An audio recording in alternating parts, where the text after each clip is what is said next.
الأخ صغير أحمد الدين ماهي بزفاف ولده ميمون عبد الله، وبارك الله له وعليه وجمع بينهم على خير. وإنها مناسبة كي نرحب بالجميع، بالأصدقاء والزملاء وكافة الحضور والضيوف الجميع.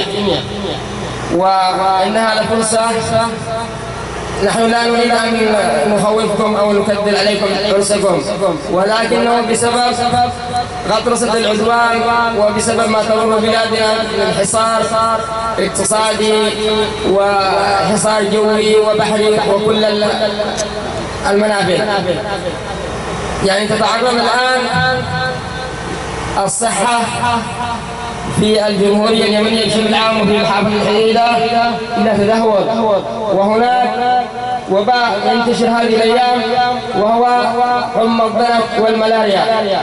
هذه الحمى الكل يعرفها خصوصا في محافظة الحديدة لأنها مستوطنة عندنا.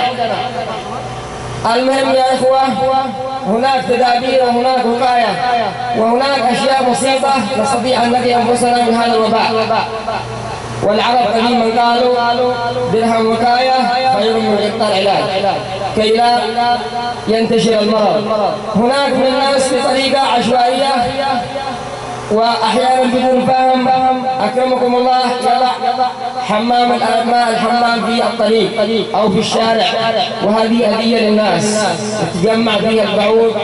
والسبب حمى الضرب والملاريا هو فيروس أو هو البعوض اللي هو الناموس. هناك أيضا الأواني المكشوفة، البراميل المكشوفة، الدباب المكشوفة، الحفر، التائرات، الإطارات كالسيارة. يجب علينا أن نكون هناك عندنا روح المبادرة. إذا أنا في قريتي أو في شارعي أو في حارتي وجدت بورة أو حفرة عزكم الله، لابد أن نستدعي بعض الشباب ونقوم بردمها، نقوم بتقليل مصدر الوباء، لأن هذا يكون مصدر، ومهما عالج والمصدر موجود فلن ينتهي المرض ولن يخف وقد تخسر المبالغ. وهناك طريقة بسيطة هي الوقاية، وإن شاء الله نسعى بجهدنا مع المديرية ومع المحافظة كي يتم الرش إن شاء الله وتوزيع الأموسيات. نسعى بكل ما أوتينا بالمجال الصحيح. هذا ما أردنا أن نوضح لكم، وحفظ الله البلاد والعباد، وصلى الله وسلم على سيدنا محمد وعلى آله.